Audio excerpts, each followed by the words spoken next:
Good afternoon, everybody. I want to say a few words about the looming deadlines and decisions that we face on our budget and on our deficit. And these are decisions that will have real and lasting impacts on the strength and pace of our recovery. Economists and business leaders from across the spectrum have said that our economy is poised for progress in 2013. And we've seen signs of this progress over the last several weeks. Home prices continue to climb. Car sales that are a 5-year high. Manufacturing has been strong, and we've created more than 6 million jobs in the last 35 months. But we've also seen the effects that political dysfunction can have on our economic progress. The drawn-out process for resolving the fiscal cliff hurt consumer confidence. The threat of massive automatic cuts have already started to affect business decisions. So we've been reminded that while it's critical for us to cut wasteful spending, we can't just cut our way to prosperity. Deep, indiscriminate cuts to things like education and training, energy, and national security will cost us jobs, and it will slow down our recovery. It's not the right thing to do for the economy. It's not the right thing for folks who are out there still looking for work. And the good news is this doesn't have to happen. For all the drama and disagreements that we've had over the past few years, Democrats and Republicans have still been able to come together and cut the deficit by more than $2.5 trillion through a mix of spending cuts and higher rates on taxes for the wealthy. So a balanced approach has achieved more than $2.5 trillion in deficit reduction. That's more than halfway towards the $4 trillion in deficit reduction that economists and elected officials from both parties believe is required to stabilize our debt.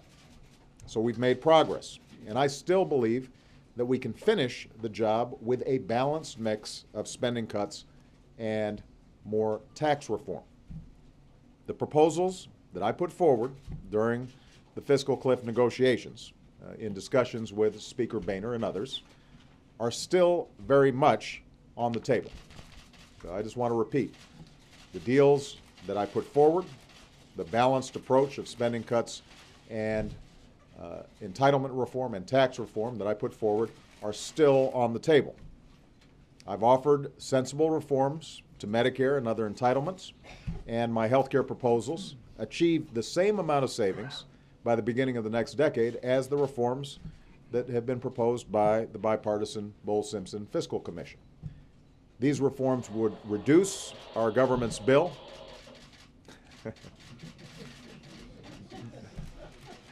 What's up, cameraman? Come on, guys. They're breaking my flow all the time. These reforms would reduce our government's bills by reducing the cost of health care, not shifting all those costs onto middle-class seniors or the working poor or children with disability, but nevertheless achieving the kinds of savings that we're looking for. But in order to achieve the full $4 trillion in deficit reductions that is the stated goal of economists and our elected leaders, these modest reforms in our social insurance programs have to go hand in hand with a process of tax reform so that the wealthiest individuals and corporations can't take advantage of loopholes and deductions that aren't available to most Americans. Leaders in both parties have already identified the need to get rid of these loopholes and deductions.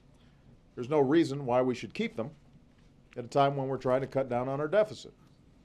And if we are going to close these loopholes, then there's no reason we should use the savings that we obtain and turn around and spend that on new tax breaks for the wealthiest or for corporations. If we're serious about paying down the deficit, the savings we achieve from tax reform should be used to pay down the deficit and potentially to make our businesses more competitive. Now, I think this balanced mix of spending cuts and tax reform is the best way to finish the job of deficit reduction. The overwhelming majority of the American people, Democrats and Republicans as well as independents, have the same view. And both the House and the Senate are working towards budget proposals that I hope reflect this balanced approach. Having said that, I know that a full budget may not be finished before March 1st. And unfortunately, that's the date when a series of harmful automatic cuts to job-creating investments in defense spending, also known as the sequester, are scheduled to take effect. So, if Congress can't act immediately on a bigger package, if they can't get a bigger package done by the time the sequester is scheduled to go into effect, then I believe that they should at least pass a smaller package of spending cuts and tax reforms that would delay the economically damaging effects of the sequester for a few more months until Congress finds a way to replace these cuts with a smarter solution. There is no reason that the jobs of thousands of Americans who work in national security or education or clean energy, not to mention the growth of the entire economy, should be put in jeopardy just because folks in Washington couldn't come together to eliminate a few special interest tax loopholes or government programs that we agree need some reform. Congress is already working towards a budget that would permanently replace the sequester. At the very least, we should give them the chance to come up with this budget instead of making indiscriminate cuts now that will cost us jobs and significantly slow down our recovery. So let me just repeat, our economy right now is headed in the right direction, and it will stay that way as long as there aren't any more self-inflicted wounds coming out of Washington. So let's keep on chipping away at this problem together as Democrats and Republicans to give our workers and our businesses the support that they need to thrive in the weeks and months ahead. Thanks very much, and I know that you're going to have a whole bunch of other questions, and that's why I hired this guy, Jay Carney, to take those questions. Thank you, everybody. Thanks for being here. I was hoping to skip the briefing today, but apparently I'm here to take your questions. Julie. How can the government determine that an American citizen is an imminent threat to the U.S. or U.S. interests without having any kind of specific evidence that that person is planning an attack in the immediate future? Well, the question, obviously, that you ask relates to some stories out today that, regarding a document prepared, an unclassified document prepared for some members of Congress, and understandable questions. And I can just say that, this president takes his responsibilities very seriously, and first and foremost, that's his responsibility to protect the United States and American citizens. He also takes his responsibility in conducting the war against al-Qaeda as authorized by Congress in a way that is fully consistent with our Constitution and all the applicable laws.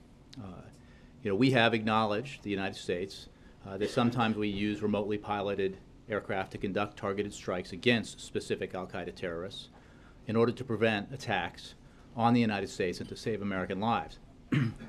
We conduct those strikes because they are necessary to mitigate ongoing actual threats, to stop plots, prevent future attacks, and again, save American lives. These strikes are legal, they are ethical, and they are wise. The U.S. government takes great care in deciding to pursue an al-Qaeda terrorist to ensure precision and to avoid loss of innocent life. As you know, in spite of these stories, or prior to these stories, this administration, through numerous senior administration officials, including Deputy National Security and Counterterrorism Advisor John Brennan, State Department Legal Advisor Harold Koh, and former Department of Defense General Counsel Jay Johnson, have spoken publicly and at length about the U.S. commitment to conducting counterterrorism operations in accordance with all applicable domestic and international law, including the laws of war. In March 2012, the Attorney General gave a speech at Northwestern University Law School in which he outlined the legal framework that would apply if it was necessary to take a strike against one of the, quote, small number of U.S. citizens who have decided to commit violent acts against their own country from abroad. The Attorney General made clear that in taking such a strike, the government must take into account all relevant constitutional considerations, but that under generations-old legal principles and Supreme Court decisions, U.S. citizenship alone does not make a leader of an enemy force immune from being targeted.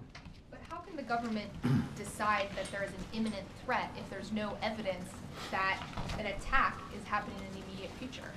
As you know, Congress authorized in an authorization of the use of military force, all necessary military force to be used in our fight against al-Qaeda. And certainly under that authority, the President acts in the United States' interest to protect the United States and its citizens from al-Qaeda. The nature of the fight against al-Qaeda and its affiliates is certainly different from the kinds of conflicts that have involved nations and against nations. But this has been discussed amply, again, in the effort that we have made through our senior administration officials to explain the process that we use by the officials I named, by John Brennan in a speech, and he addressed this very issue about imminent. I would point you to the now released, it was not meant for public release, but it's not classified, the now released white paper, which goes into some detail on that very issue. Should the American people be comfortable with the administration's definition of imminent if it also means that there is no specific evidence to back that up? Well, again, I think that what you have in general with al-Qaeda, senior leadership, is a continuing process of plotting against the United States and American citizens, plotting attacks against the United States and American citizens. I think that's fairly irrefutable. What you also have is the authorization for the use of military force by Congress. You also have a president who is very mindful of the very questions that you are asking and is, in his capacity as Commander-in-Chief, taking all the necessary steps to ensure that he fulfills his constitutional obligation to protect the United States and its citizens, and does so in a way that comports with our Constitution and with our laws. Did he sign off on this memo and any classified documents to back it up? Well, I certainly have no information on any classified documents. I don't know the specific process by which this memo was generated. Yes, Roy. Thank you. The President's remarks today, what sort of package is he talking? I mean, how big a package is he talking about? What's the mix between spending cuts and revenues? Is he going to offer his own package? I think you heard from the President a couple of things. First, that he has sought continually with leaders in Congress to achieve broad deficit reduction that would reach the target of $4 trillion over 10 years that would help put our economy on a fiscally sustainable path. He continues to seek achievement of that goal. We have come a long way, or a significant way, towards achievement of that goal, over $2.5 trillion in deficit reduction through the combined actions that this President has signed into law, the spending cuts and revenues, as well as savings through interest that we've achieved thus far. The deal that he put forward to Speaker Boehner in December, which unfortunately the Speaker walked away from, remains on the table. The President made that clear.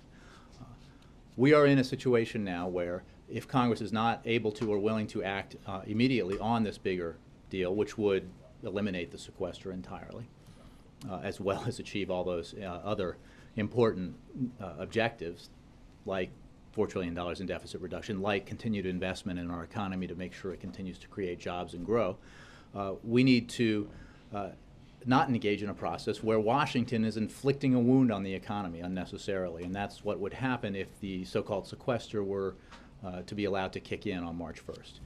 Because we have relatively little time between now and March 1st, the President believes that Congress ought to take action to buy down the sequester in a balanced way, which we actually just did in December, so we know what the model looks like to achieve it. We would work with Congress on the composition of that package. But the point is, as the President said, leaders in the Senate and the House have committed themselves to a standard budget process, a budget process that we hope would result in and produce a package that achieves the kind of further balanced deficit reduction the President talks about, that allows the economy, which is poised to grow and create jobs in 2013, to do just that. So we should not, while that process is underway, essentially blow it up by permitting the sequester to take effect, the result of which would be hundreds of thousands of people potentially losing jobs and a direct hit to the American economy at a time that we shouldn't be letting Washington do such a thing.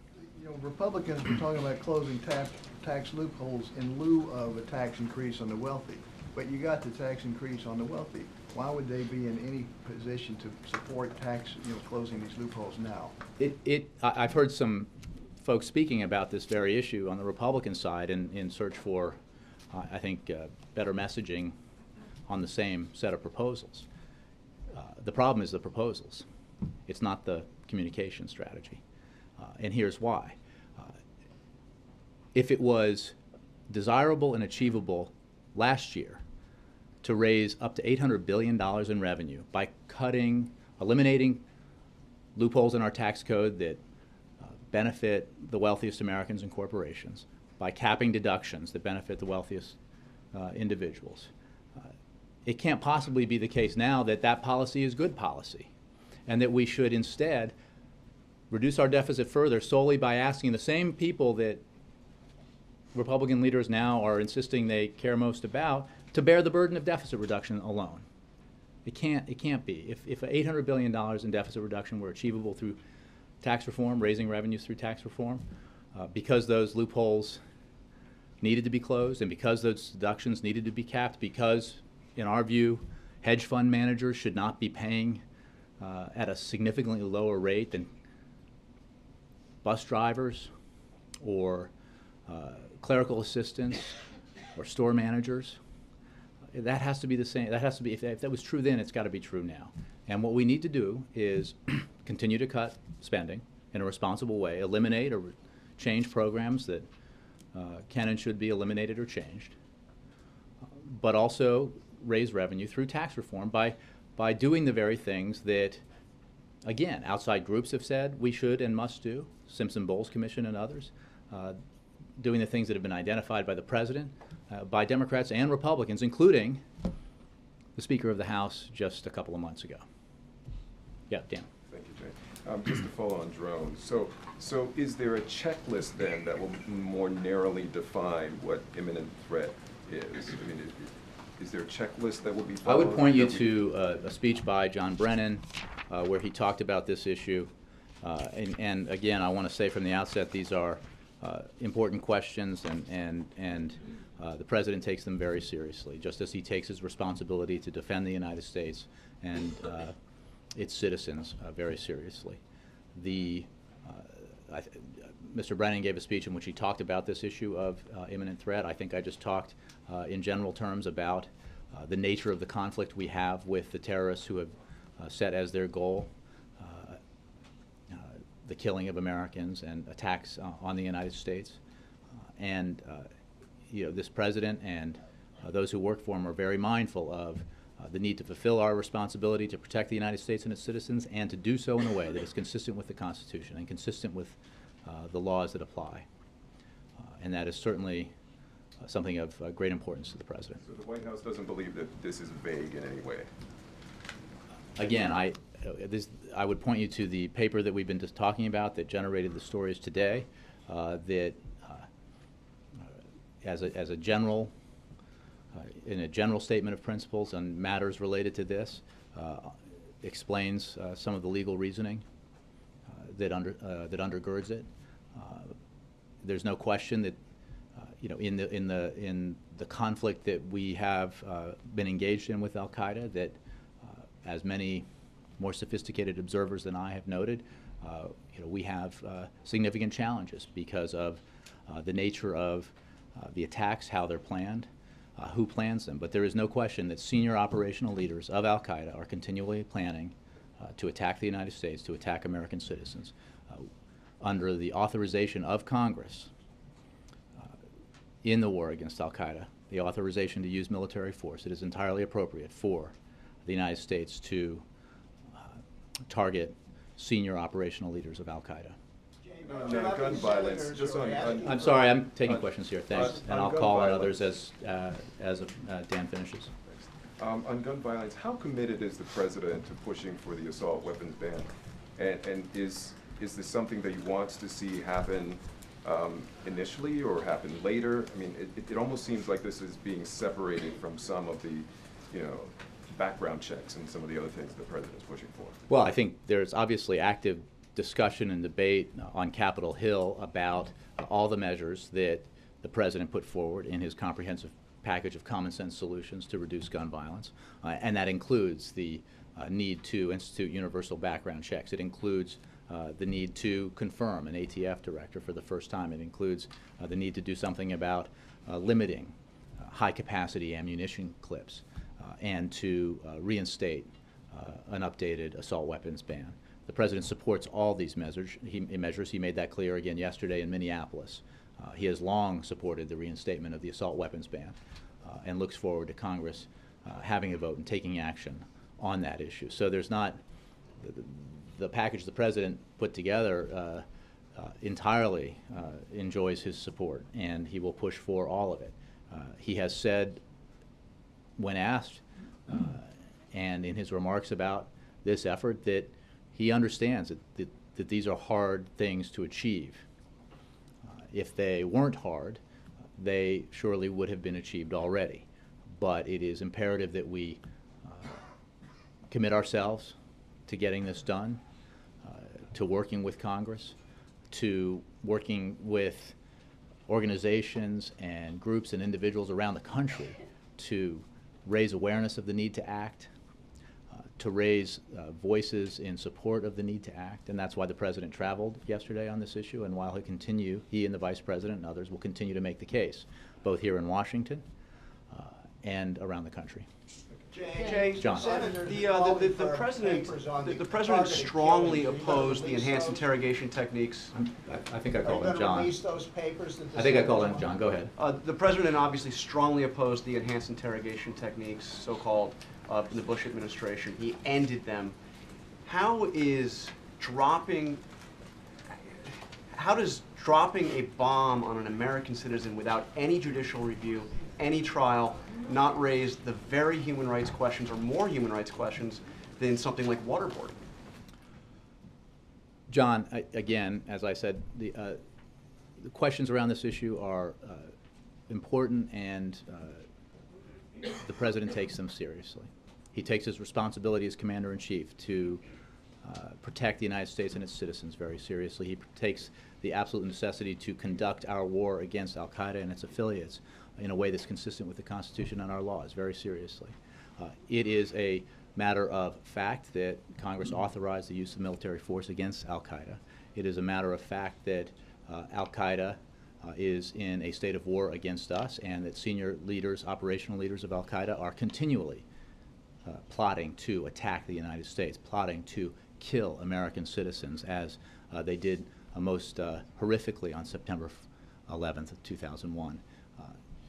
So, again, I would point you to the speeches that have been given by senior administration officials, to the document that we've been discussing here, where the reasoning is laid out, and simply make the point that the President understands the gravity of these issues. That is why he is committed to taking very seriously his responsibilities in this, and committed to the kind of process that you've seen in an effort to communicate publicly about it, elaborated by senior administration officials on numerous occasions. But let's be clear, this is giving the legal justification for killing American citizens without any trial whatsoever. Again, I would point you to the ample judicial precedent for the idea that someone who takes up arms against the United States in a war against the United States is an enemy, and therefore could be targeted accordingly. That's I think established in a number of cases, and I'm not even a lawyer, and I'm aware of that. So, having said that, the issues here are important, and the President recognizes that, and that's why he takes these responsibilities so seriously. That's why he has authorized various senior administration officials to discuss publicly these issues the way that they have, and why I believe that process will continue. What do you say to the ACLU that calls this a profoundly disturbing document? Well, because it gives that broad power without checks, without balance. Again, I would point you to the legal reasoning behind what we are talking about here, and recognize that these are weighty matters that are all about the balancing of imperatives here, the need to defend the United States, defend American citizens against senior al-Qaeda officials and affiliated actors who are engaged continually in an effort to attack the United States and American citizens. So, again, you won't get a debate with me about whether these are significant matters that merit discussion. But I think you've seen in the process the way that this president has approached them, the seriousness with which he takes all of his responsibilities on this.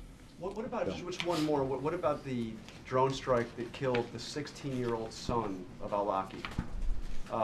Does he meet that definition of a senior operational leader as outlined in the white paper?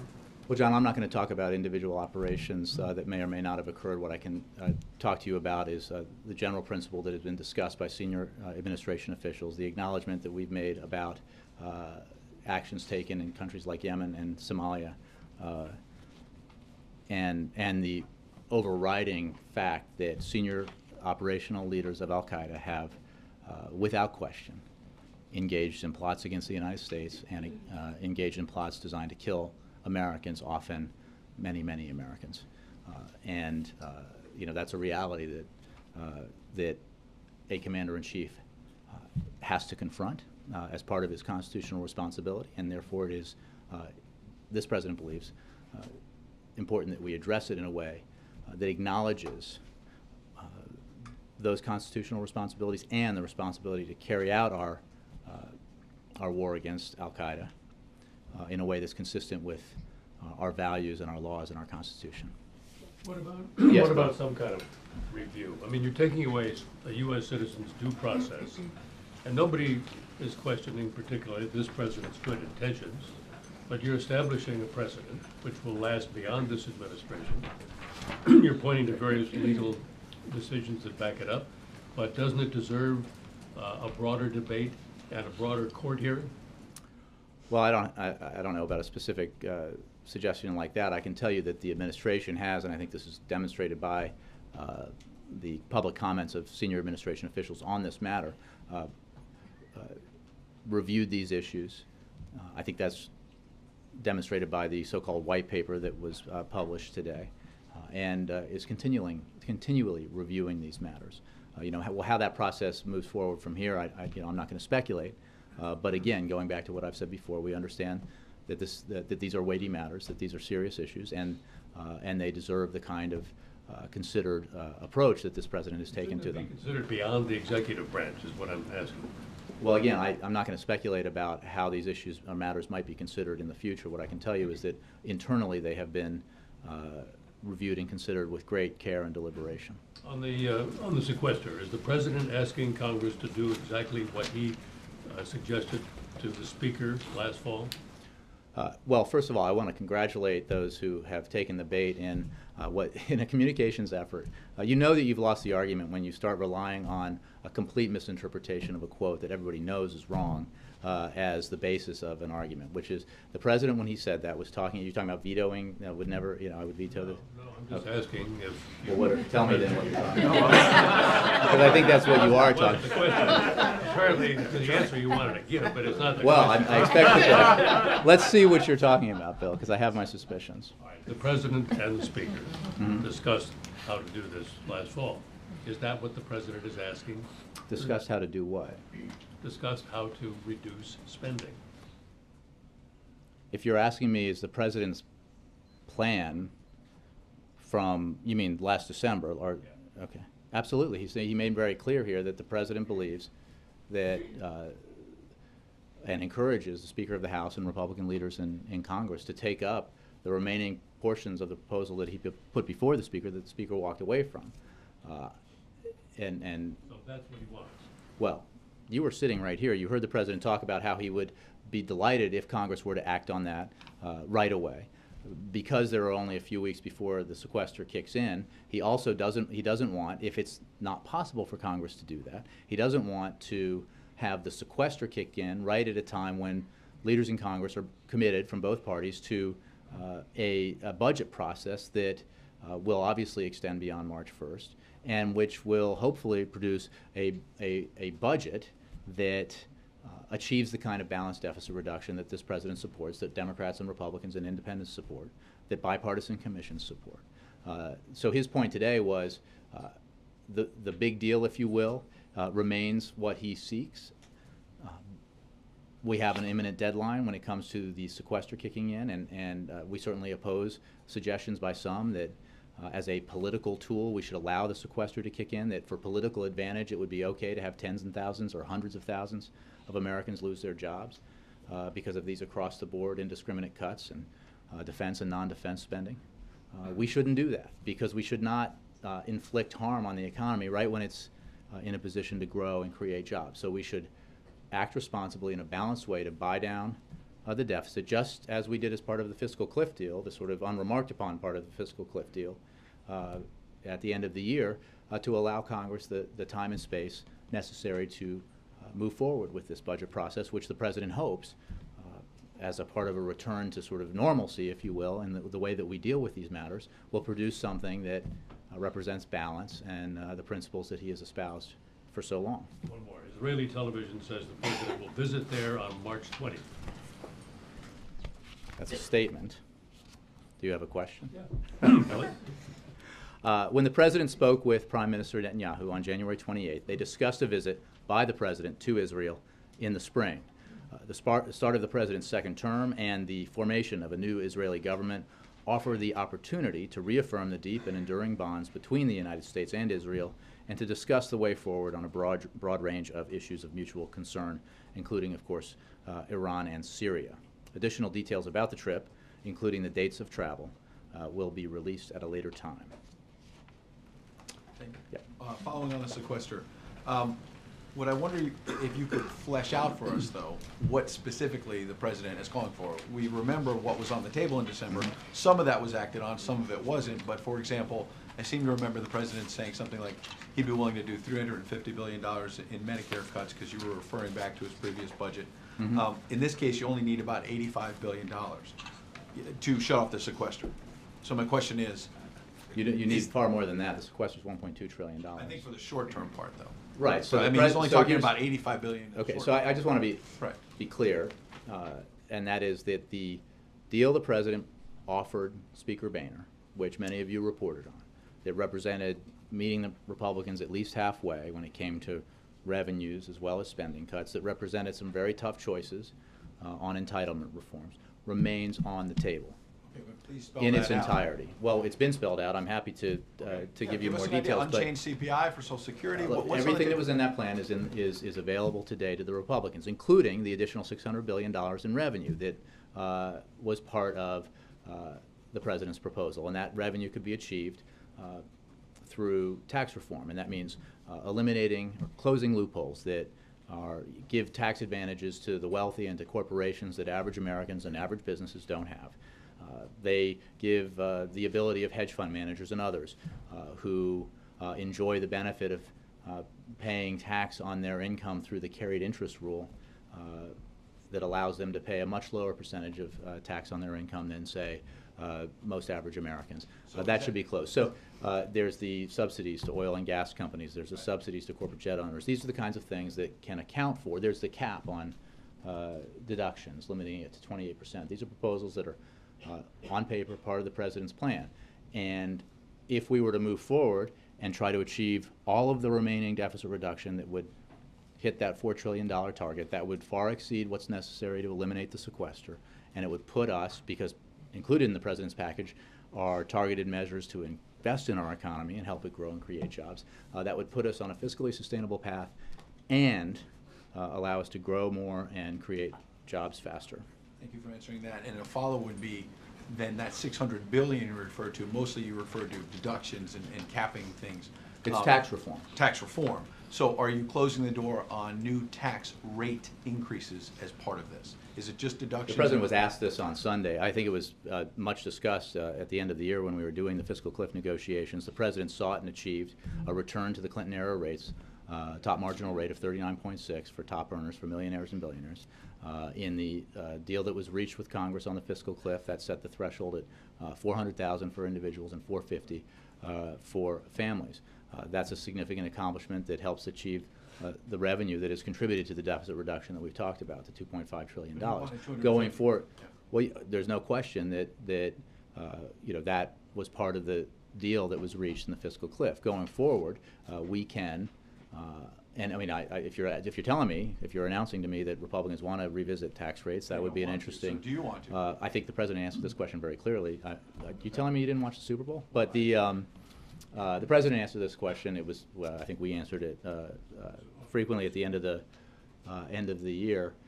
The point is there is still revenue that must be achieved as part of a balanced package through tax reform, and that's a principle not only that the president has articulated, it's a principle that Speaker Boehner articulated at the end of the year. And as I was saying earlier, it can't possibly be that the reforms to our tax code that were good and desirable then are somehow not worth doing now, that we shouldn't close those loopholes that allow corporations and wealthy individuals to take advantage of the tax code in a way that average folks can't. We need to reform our tax code in a way that makes it fairer and better, and that allows us to raise some additional revenue combined with with spending cuts that achieve the kind of deficit reduction we need. So last thing, when he was talking about the March 1st deadline, and the reason why we need a short-term solution is that Congress may not get a budget done by March 1st, a broader budget, so you've got to deal with the sequester separately. You got the March 1 deadline on that. Why didn't he meet the deadline for submitting his own budget then? And when Well, I mean, part of what the president has talked about in recent days is that we need to get beyond this situation where we are governing, especially with regards to our fiscal and economic matters, in a state of constant crisis, under a cloud of crisis. And as you saw with the nail-biting negotiations over the fiscal cliff, with the machinations over whether or not we would entertain default, that's what we've been doing, and that has certainly distracted from the process of So why not submit a producing. budget and calm the I think I'm markets answering and your say, question "Here's that the plan"? because of these things, we have we are delayed in producing a budget. But Ed, let's be clear. The president produced a budget that achieves the kind of balanced deficit reduction that everyone has called for, that the American people support. Republicans produced a budget in the House that contains no balance and asked if it were ever to become law, even though it's not supported by the American people, that would have asked seniors and other Americans to bear the burden solely of deficit reduction while eliminating Medicare as we know it. Not a great idea. The president, again, in his negotiations with the Speaker of the House, put forward a broad $4 trillion deficit reduction package that remains available, the parts that haven't been acted on, to the Speaker right now. So when it comes to specific plans, I mean, again, we had this debate at the end of the year. The specificity attached to the President's proposal to Speaker Boehner is considerable compared to what we saw in return. Specificity is there. It remains available to be acted on. What the President was announcing today is, given that we have this imminent deadline, given the unfortunate reluctance of the Speaker and others to act on that proposal, at least right now, we should not allow the sequester to kick in and threaten the jobs of hundreds of thousands of Americans and deliver a blow to the economy right when we can't afford it. Kristen. Jay, thanks. A group of bipartisan senators, 11 of them, wrote a letter to the president asking him to release all of the Justice Department memos relating to the subject of killing suspected al-Qaeda leader who might be a U.S. citizen as well.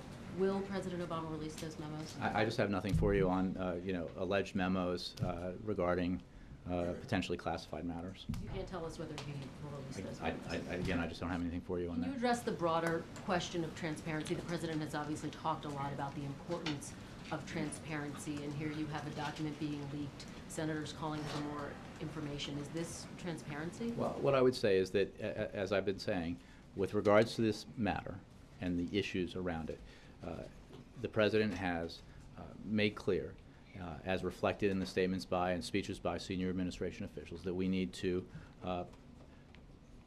inform the public and explain to the public and to you, the process that we're undertaking and the reasoning behind it. And the white paper that was provided to some members of Congress, it is unclassified, it's been released, is part of that process. And since it is out there, you should read it. I think it's a click away. So.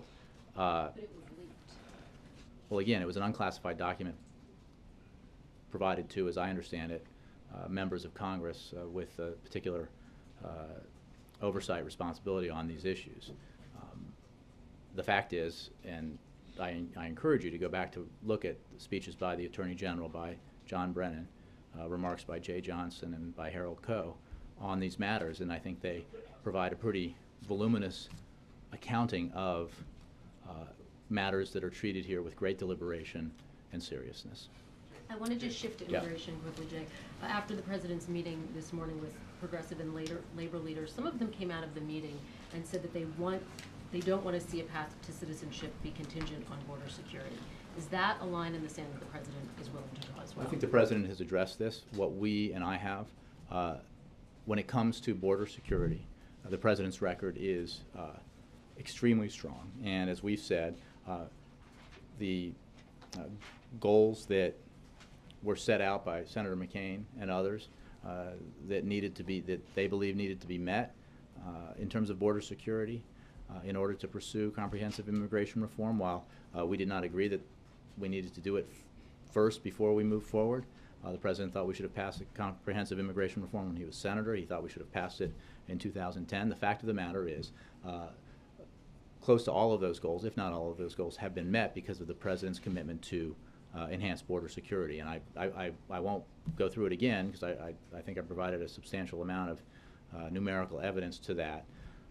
Senator McCain himself has said in recent days that there's been enormous strides made when it comes to border and security. So that's a fact, and the president's among the president's 4 principles in moving forward on comprehensive immigration reform is that we have to continue to take steps to enhance our border security. I'm not going to prejudge, and he's not going to prejudge what the Senate comes up with in this bipartisan effort to produce comprehensive immigration reform. What is clear is that the president's commitment to border security has been amply demonstrated and is backed up by hard, cold facts. It is also true that he remains, as part of the comprehensive immigration reform process, committed to increasing our border security further. But when we talk about comprehensive immigration reform, we're talking about a whole package that moves as a whole, and that includes a clear path to citizenship for people who are affected here. So those are the president's principles. I'm not going to rule in or out things in legislation that doesn't yet exist. Juliana? Thanks. On the sequester, the package that the president is talking about to temporarily delay it, does that need to meet the definition of balance? Yes. Or could that be spending cuts alone? Balance. Because he was talking spending cuts in tax reform, but tax reform That generates revenue. a tall order in the next month. Well, there are ways, when we talk about going to Ed's question about the size of a temporary buy down, there are certainly means available to achieve balance. That includes cuts and revenue. That would not be that complicated. So we would look forward. The principle of balance applies in all things when this, as far as the president is concerned, when we approach reducing our deficit, because it can't be the right way to go in December and not the right way to go in February or March. And is that the priority over letting the sequester go into effect? Well, the president doesn't believe that we should ask our seniors or families who have children with disabilities or folks who are trying to send their kids to school, that they should bear the burden of deficit reduction alone. So a proposal that says we'll solve this problem temporarily or for the long term, either way, just by asking those folks to bear the burden, is not one the president would support. And on John Brennan's confirmation hearing, does the White House believe that that they're going to be smooth sailing, or do you expect to see the same sort of resistance as Senator Hagel? Well, let me start with Senator Hagel. I think that we've seen since his hearing an increase in the number of senators who have come out publicly to say that they will vote to confirm him. We've seen Senator McCain say, I believe yesterday, that he would oppose what would be essentially an unprecedented attempt to filibuster that nomination, and that is certainly appreciated. So we see momentum behind Senator Hagel's nomination. The president believes that he will be confirmed and looks forward to having him serve as Secretary of Defense. When it comes to John Brennan, that process obviously has not started as far as hearings go. But again, the president selected John Brennan because he knows from his experience working with him here in the White House that he would be an excellent Director of Central Intelligence, and we believe that he will be confirmed. Does the president believe that there are any areas that should be off limits in the confirmation hearings, such as authorized killings of citizens, renditions? Well, setting aside what for the president here, I think that everyone involved in public hearings understands that discussion of classified issues. I'm not to saying that issue can't be discussed, but the classified matters is not, discussing classified matters in public hearings are generally not an appropriate thing to do or a legal thing to do. But I'm sure that there will be, the Senate will fulfill its responsibility here. This is a process that's important, and the President believes that Mr. Brennan will answer the Senator's questions ably, and that he will be confirmed. Okay. Yes. Welcome. Thank you. Two quick things. On Israel, the Jerusalem Post is apparently reporting he's also going to go to the West Bank, Egypt, Saudi Arabia, and Turkey, without obviously giving us dates and things. Can you at least confirm the nature of the other countries he's going to be visiting? I can tell you that that report is, at least in part, incorrect. The President will We got one country wrong. will also travel. Well, I mean, but that shouldn't be the standard, right? I got a half right. So Israel is right. Well, were you not here? I confirmed a question earlier that the President will, I'm not confirming dates here. We'll have more information about dates later. The President will also travel to the West Bank and Jordan to continue his close work with Palestinian Authority officials and Jordanian officials on bilateral and regional issues of mutual interest. And So there's going to be a little correction on that report, I guess. thank you. And then one other thing on the transparency question involving the white paper and the memo. Seeing as how you've cited repeatedly today the extent to which administration officials have gone out and talked about the principles, and now you have a 15-page white paper that kind of lays out the legal arguments. What is the administration's kind of argument against releasing some form of the actual memos, perhaps in if in nothing else in a redacted form, that since you've already kind of now released, both in written and verbal form, much of the arguments that undergird them? Well, I think the discussions that you've seen in public, including in the white paper, have to do with general principles that are applied on this important matter. Without going into the alleged existence of any particular memo or action, I can say that what we cannot do is discuss classified operations that would compromise what tend to be called sources and methods, and would do harm to our national security interests. The fact of the matter is that the white paper that we've discussed was developed and produced in an unclassified manner precisely so that those general principles could be spelled out and elaborated. I mean, I would refer you to Justice as well on this, but that's precisely why a document like that would be produced. But you will release the white paper. You pointed us to it several times. I think it's out there. It's online. From you? No, From you? no. I think I think it was a news organization that Kristen works for has put it out online. But you've repeatedly pointed to it, referred to it. I'm just saying that document was produced by the administration, provided not for public release, but provided to senators who have jurisdiction on these issues last year, and for the very purposes of consideration that we've been discussing here, and the reason why I can talk about it openly and refer you to it is because it is an unclassified document. Well, we've requested you put it out, Jay. if you Put don't what mind. out? The white paper you Well, referred again, to dozens I'll of take the times. question. I'm sure the Justice Department can also take this question. It is out there online. Not the same thing. It's not. I take your point. All right. You said that U.S. citizenship alone does not make a leader of an enemy force immune from being targeted. Talk about U.S. citizenship plus residency. Why does the U.S. believe it's legal to kill Americans abroad, but not to kill Americans at home without judicial process? Again, I would point you to the ample material here, both in spoken presentations by senior administration officials as well as the much discussed white paper. I'm not a lawyer, and these are the kinds of things that are probably best expressed and explained by lawyers. My understanding, for what it's worth, thank you for your interruption, but there are issues here about, again, that have been discussed and are out there about feasibility of capture that I think are pertinent to that very question. So it's not again, I'm not a lawyer, so you're not, and maybe you are. I bet you are. But the, but you'd make a very good one. The, so I can't. I'm not. But it sounds like it's you're not saying appropriate there's for no me. constitutional distinction. It's just that capture is feasible in the Again, U.S. and I may not would be I would feasible look abroad. at the reasoning that underpins what we've been talking about here. Again, available in the presentations made by senior administration officials that got far less attention than this story at the time, even collectively less attention and fewer questions, even though they were public speeches given in some cases before journalists. And it talked about just these issues, and also the document that we've been discussing, which is available. But doesn't it stand to reason that if imminence is one of the major tests, a plot in the United States conducted by a terrorist leader in the United States would be more imminent than something abroad? Yeah, I think I've addressed this in terms of you know, the general reasoning here, and I would point you to the sources that I've just talked about.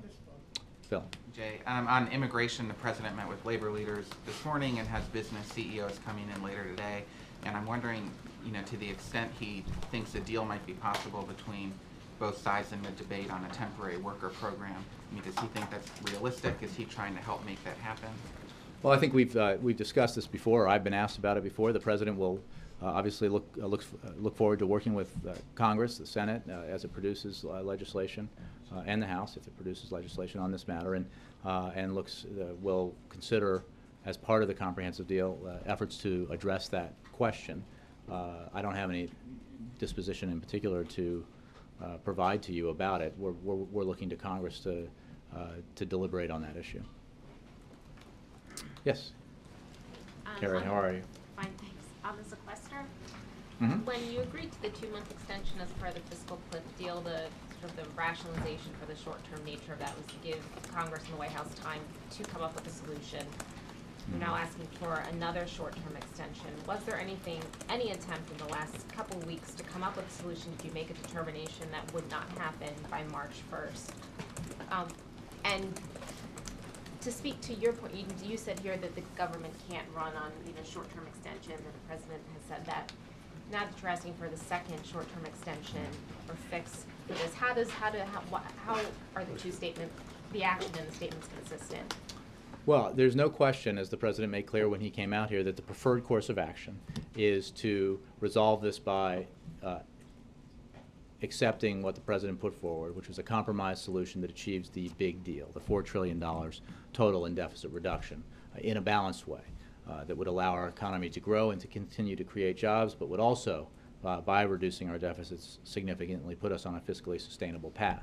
It would do it in a way that would protect seniors and middle-class families and not ask them to bear the sole burden of the need to reduce our deficit. It would do it in a way that asks folks to play by the same rules, that says we should close loopholes in our tax code that allow wealthy individuals or corporations to enjoy tax benefits that average folks and average businesses don't enjoy. So, you know, that it remains and has been the president's preferred course. What he has also said is, as recently as 40 minutes ago, is that if Congress won't act on the bigger deal, or can't, in the time before the sequester is scheduled to kick in, we need to take action. Congress needs to take action to make sure the sequester doesn't kick in, because far from being a useful political tool in someone's back pocket, the sequester, if allowed to kick in, threatens the livelihoods of tens, maybe hundreds of thousands of Americans. It would do harm to middle-class families around the country, and there's no reason to allow it to take effect when we can agree, as we did in December or January 1st, to buy down the sequester for a period of time to give Congress the time and space to do what it is now, in the interim, agreed to do, which is pursue a budget process that the president hopes will result in further balanced deficit reduction along the lines that he's proposed. Were there any serious attempts to do it in this 2-month? Well, there was certainly a hope that in the wake of what you all wrote, was, well, I won't go there, but in the wake of the fiscal cliff deal that produced the result that it did, that there might be a greater willingness in the near term to embrace the kind of reasonable compromise the president put forward, that again, numerically, factually, represented the president coming halfway towards Republicans, the president making some very tough decisions and leading the Democrats on those issues when it comes to entitlement reforms and spending cuts. And that maybe there would be a willingness to grab hold of that opportunity, perhaps to achieve the significant deficit reduction in a bipartisan way, claim victory for everyone here in that effort, and then move on to other issues. That hasn't happened yet. However, the Congress has decided to move forward with a budget process that has the potential of allowing the kind of action to take place here when it comes to these matters that removes the constant state of crisis, removes the cloud of crisis that we've had overhead for so long. And the president is encouraged by that. So we should buy down the sequester so that we don't create chaos in our economy, right, as we're trying to do something bigger and better. Is the release of the memo a threat to national security?